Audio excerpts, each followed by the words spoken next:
Entrevista.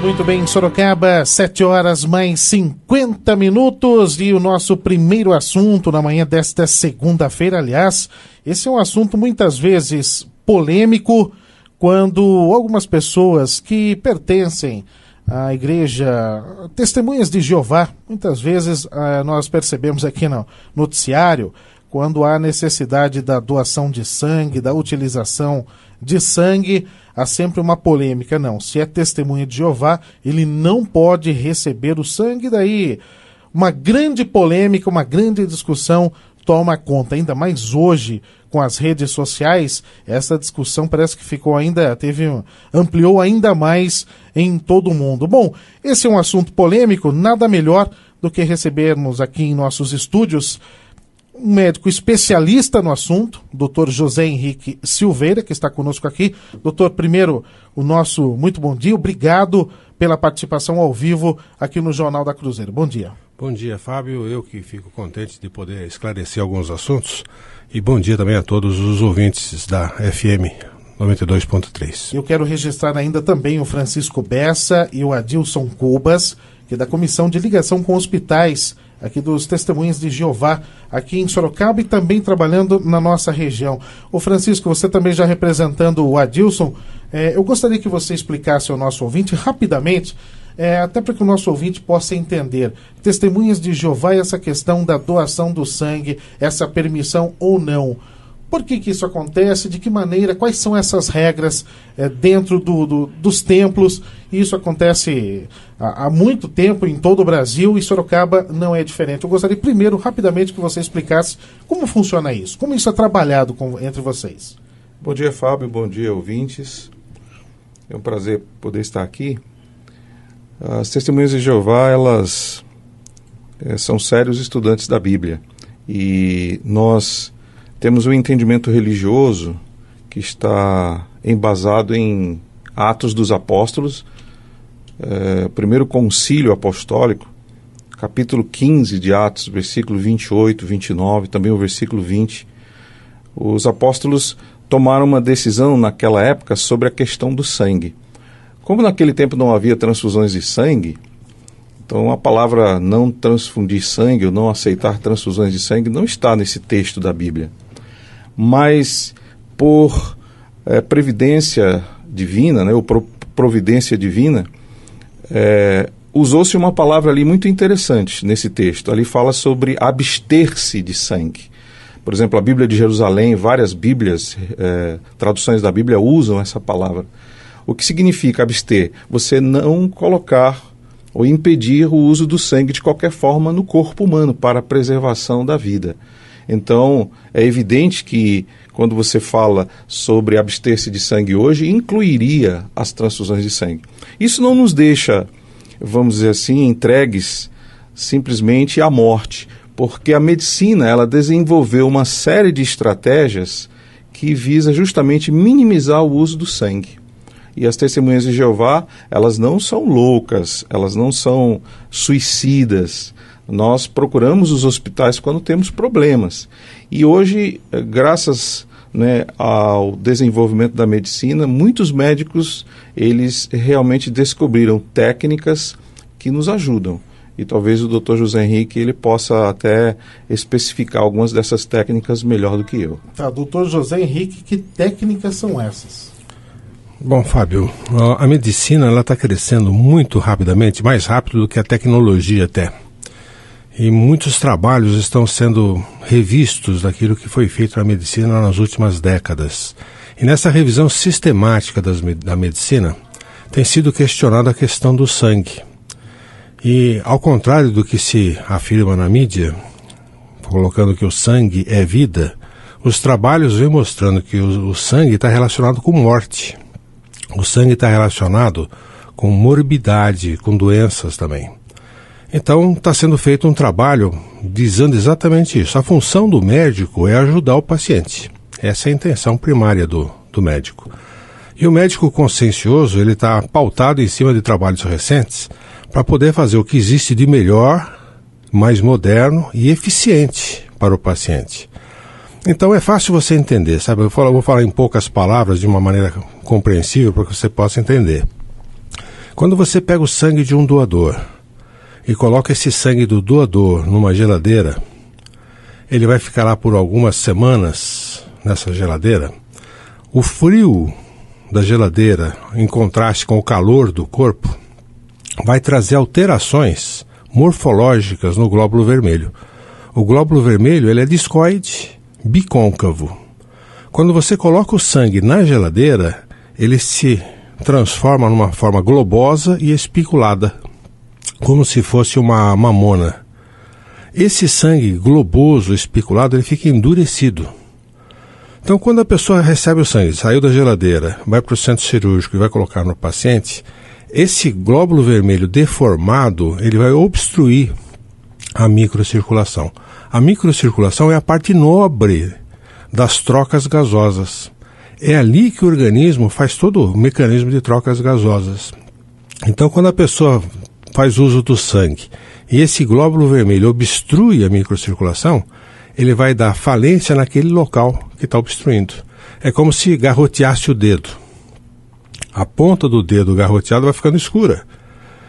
O glóbulo vermelho vai obstruir a microcirculação e vai escurecer determinados órgãos. É por isso que os trabalhos vêm mostrando que a transfusão de sangue dá falência múltiplas de órgãos e a pessoa morre por causa disso. Então os trabalhos recentes vêm mostrando o que acontece e hoje a gente está investigando as causas disso. E uma delas é essa deformidade que o glóbulo vermelho sofre por ter sido conservado na geladeira. Doutor José Henrique, esta situação da falência múltipla de órgãos, ela acontece instantaneamente? Não, nem sempre. Pode acontecer, mas nem sempre acontece. É como se você garroteasse o dedo nesse exemplo que eu dei. Se você garrotear o dedo, né, você vai perceber que o dedo vai ficando uma coloração diferente. Na hora ele apodrece? Não, vai levar um tempo. Depois de um dia, você não tirou o garrote, o dedo está preto. 2 dias, deixa uma semana, você vai perder o dedo. Não é assim? Não foi instantaneamente. É isso que acontece. Quando a pessoa faz uso do sangue, não é na hora que ele vai ter o problema. Ele pode ter o problema a longo prazo. Depois de meses ele pode ter um problema. E os trabalhos vêm mostrando, ninguém estava entendendo por que a pessoa foi operar o coração e ele morreu de pneumonia. Não tem nada a ver com o coração dele estava bom. O que aconteceu? Ele teve falência múltipla de órgãos, pegou o pulmão e deu uma falência do pulmão ventilatória. Então, relacionado agora, a gente consegue relacionar com o sangue estocado.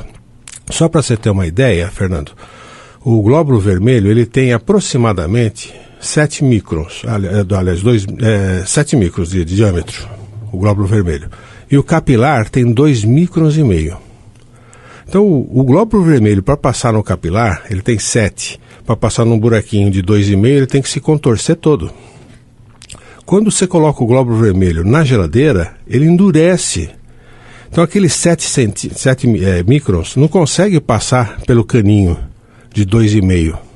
Deu para entender? Então, quando ele não consegue passar por esse caninho, ele entope naquela região. E não tem mecanismo que faça aquele sangue passar, porque ele está endurecido. Ele está crescido, deformado, duro. Então, ali ele vai sofrer obstrução. Além das outras reações, você falou de morte imediata, pode acontecer. Às vezes a pessoa tem uma reação anafilática, uma reação alérgica. E todo mundo sabe que o sangue defende a gente. Não é assim?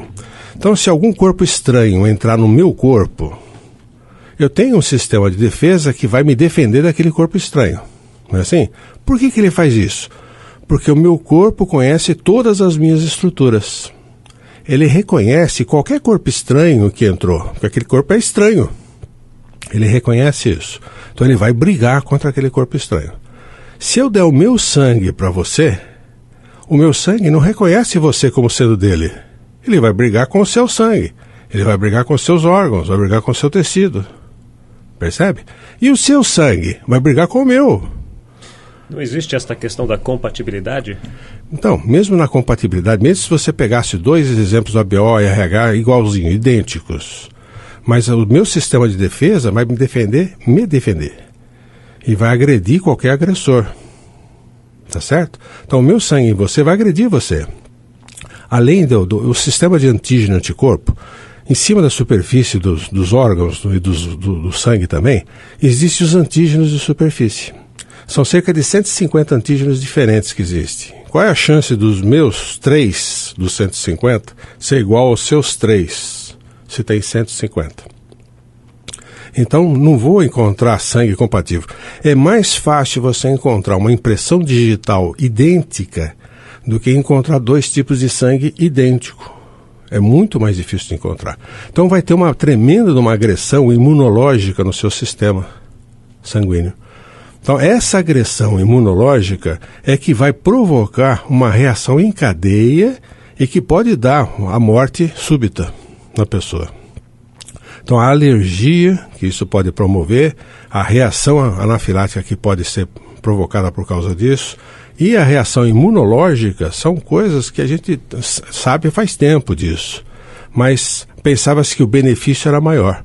Hoje a gente está questionando se o sangue é mais benefício. Nós estamos vendo que é mais risco do que benefício.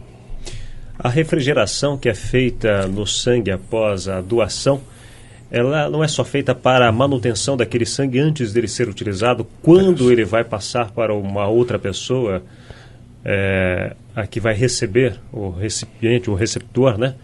Este processo não se modifica? Você não aquece este sangue? Como que funciona este processo da geladeira para o corpo humano? Isso, na verdade, esse processo de deformidade do glóbulo vermelho leva aproximadamente 48 a 72 horas para ele voltar ao normal. Então você ficou obstruído nesse período de tempo que você aplicou, ele está obstruído. Ele não tem assim uma reversão imediata assim que você tirou da temperatura baixa para colocar a temperatura normal do corpo. Então ele vai levar um certo tempo para poder reagir. E esse tempo é de até 72 horas. Quando acontece isso? Mas o mais frequente que a gente encontra é que depois que você tira da geladeira, o glóbulo vermelho sofre uma ruptura na membrana e libera hemoglobina livre. Então aquela hemoglobina livre, que também transporta oxigênio, ela é extremamente nefrotóxica. Então você vai ver muito frequentemente os trabalhos relacionando morte súbita, ou morte de falência de órgãos, ou morte de insuficiência renal. A insuficiência renal é dada pela hemoglobina livre. No caso de pessoas que sofrem acidentes, politraumatizados, que chegam num quadro complicado ao hospital, hoje os bancos de sangue, eles pedem e recomendam que as pessoas façam doação, inclusive nesse período de carnaval. Um exemplo apenas, o de festas, quando os acidentes acontecem com maior frequência e há necessidade do sangue. Aí você diminui a reserva deles, do banco de sangue. De que forma essas pessoas que chegam politraumatizadas ao hospital e precisam do sangue podem ter a expectativa da vida? O Dr. Frederico Guilherme Brandão, ele fez uma palestra aqui com vocês na Cruzeiro. Ele fez uma colocação muito interessante. Ele falou que na época de fim de ano, começo de ano, até depois do carnaval, é o período que está todo mundo viajando, doadores somem e acidentes multiplicam. Então a necessidade de sangue é enorme. E não tem banco de sangue que supra a necessidade, está sempre faltando. E não é em Sorocaba, é no mundo todo. Para você ter uma ideia, a Organização Mundial da Saúde lançou agora recentemente uma informação que assustou. 125 mil mulheres morrem todo ano na hora do parto por falta de sangue. Então é um número extremamente considerável. O sangue não existe em lugar nenhum. Então a ideia é exatamente isso. O que eu posso fazer numa emergência para que eu possa suprir essa necessidade? Uma hemorragia. O que eu posso fazer para suprir essa necessidade? Então, teve agora, alguns meses atrás, lá na Rocinha, no Rio de Janeiro, um bandido que levou um tiro de AR-15 e sofreu uma lesão de uma artéria importante, a ilíaca. Ele perdeu, nesse acidente, 4 litros de sangue. Dos 4 litros de sangue que ele perdeu, 2,5 litros foi recuperado com uma máquina de recuperação de células. Então aspirou o sangue que estava na cavidade abdominal dele e reinjetou nele 2,5 litros. Ele manteve a volemia com solução salina e fez a cirurgia com êxito. Está vivo até hoje. Sem usar nada de sangue homólogo. Foi só sangue autólogo. Então, é possível fazer? É. Aqui em Sorocaba tem equipamentos que fazem essa recuperação de células. É que é pouco utilizado. Mas o meu sangue em mim é excelente. Bom, então o que eu vou fazer num caso de uma emergência comigo, por exemplo? Eu posso usar esse tipo de equipamento. Numa cirurgia, eu melhoro a minha taxa de hemoglobina. Eu tenho medicamentos que eu posso subir a taxa de hemoglobina. E na hora de fazer a cirurgia, eu tiro o meu sangue na hora da cirurgia e reponho o meu sangue em mim mesmo. Olha, excelente. Então eu estou usando uma hemodiluição, fazendo uma autotransfusão, uma transfusão de meu sangue em mim mesmo. Meu sangue me conhece, não vai causar lesão nenhuma. E eu não vou ter incompatibilidade. E também não vou receber doença nenhuma, porque é o meu sangue. É isso que a gente tem feito hoje em dia na medicina. Não se degrada o sangue nesse processo? Não, porque é instantâneo, não vai ficar na geladeira. Na hora da cirurgia eu tiro 3, 4, 5, 6 bolsas de sangue e reponho em ato contínuo durante a cirurgia. Faço a hemodiluição, depois da hemodiluição eu reponho o meu próprio sangue em mim mesmo. Excelente. Muito bem, 8h mais 6 minutos. Eu quero registrar aqui algumas participações. A nossa ouvinte, a Cássia, está acompanhando. Ela tem algumas críticas sobre essa questão. Segundo ela, que as pessoas têm que doar sangue sim, continuar com esse processo e o apelo que ela faz aqui em Sorocaba. O Otávio também acaba de mandar aqui uma mensagem para a gente, também falando que pela primeira vez ele está ouvindo sobre este assunto. Ele não sabia desses métodos alternativos. Está parabenizando aqui a Cruzeiro FM por trazer esse assunto à tona. Eu quero só encerrar aqui com a participação do Antônio Tadeu, ele que é lá do Parque São Bento, também informando que ele diz aqui, ele é testemunho de Jeová e pela primeira vez está ouvindo o assunto ganhar destaque na imprensa. Segundo ele, é importante ouvir os dois lados, aqueles que defendem as doações, a própria Rádio Cruzeiro com inúmeras participações, o próprio Dr. Frederico tantas vezes participou conosco aqui com seus apelos para esse processo de doação, como também o Dr. José Henrique Silveira trazendo as informações, um outro lado dessa questão sobre a doação de sangue, principalmente quando se fala em testemunhas de Jeová. Doutor, nosso muito obrigado pela presença, trazendo aqui as informações para o nosso ouvinte e numa outra oportunidade o senhor estará conosco com certeza aqui. Nosso muito obrigado. Eu que agradeço, Fábio, e querendo só dar um gancho, não estamos fazendo apologia contra quem faça uso do sangue ou que doa sangue, pelo contrário, nós estamos mostrando que na falta de sangue tem o que fazer. Então, esse dado da Organização Mundial da Saúde, 125 mil mulheres morreram por falta de sangue, a ideia é essa, o que fazer quando não tem sangue na praça? Então, nós estamos trazendo esses métodos exatamente visando isso, atender todas as pessoas. E qualquer pessoa sensata não quer correr risco de vida quando ele está fazendo um tratamento. E o tratamento sem sangue é isento de risco. O tratamento com sangue todo mundo sabe. Se você colocar a mão num sangue com uma ferida no dedo, você colocaria a mão numa bolsa de sangue ou numa poça de sangue? Não, você sabe que pode se contaminar. Imagine injetar 2 litros na sua veia. A chance de ser de pessoas diferentes é enorme e a chance de você se contaminar é muito grande. Não existe sangue seguro. Então, se a gente tem alguma coisa paralela que você pode fazer, é excelente. Mas não estamos fazendo apologia contra o sangue, não. E esse é o espaço super amplamente democrático do nosso jornalismo, justamente para tirar essas dúvidas de um assunto que sim, é muito polêmico, mas é preciso sim também ouvir o outro lado. Tantas críticas muitas vezes, aos testemunhas de Jeová, por que não trazê-los aqui juntamente com o Dr. José Henrique Silveira para explicar também essas alternativas.